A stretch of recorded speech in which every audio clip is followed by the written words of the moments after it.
Welcome to Hafiz cookery. இன்னைக்கு நம்ம அபீஸ் குக்கரியில பீர்க்கங்காயில ஒரு சூப்பரான சுவையான ரொம்ப ஈஸியா பண்ணக்கூடிய மசியல் ரெசிபி தான் பார்க்க போறோம்.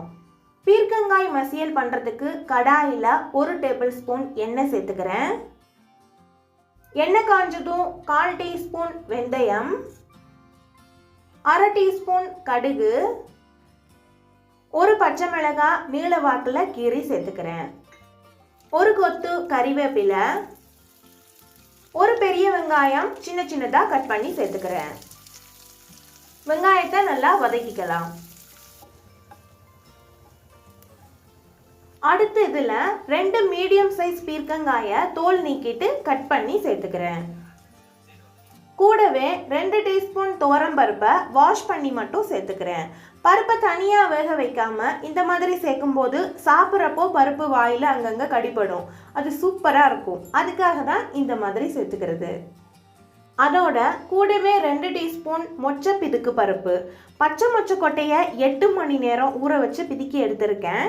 இதை ஆப்ஷனல் தான். சப்போஸ் உங்ககிட்ட பச்சை மொச்சை பருப்பு இல்லைன்னா துவரம் பருப்பையே 4 டீஸ்பூனாக சேர்த்துக்கோங்க.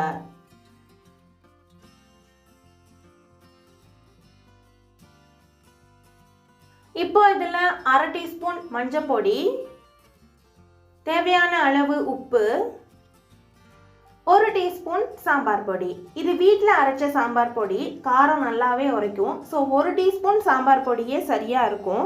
நீங்கள் உங்கள் காரத்துக்கு ஏற்ற மாதிரி சாம்பார் பொடி சேர்த்துக்கோங்க. 1 டீஸ்பூன் வெல்லம் சேர்த்து நல்லா மிக்ஸ் பண்ணி விட்டுட்டு 1/4 கப் தண்ணி சேர்த்துக்கிறேன்.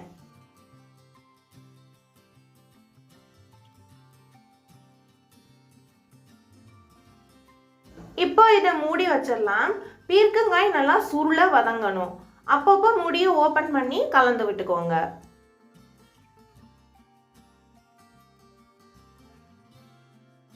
அவ்வளோதான், காய் சூப்பராக வதங்கிடுச்சு. ஃபைனலாக ஒரு பெரிய நெல்லிக்காய் அளவு புளியை தண்ணியில் கரைச்சி எடுத்து வச்சுருக்கேன். அதையும் சேர்த்துடலாம்.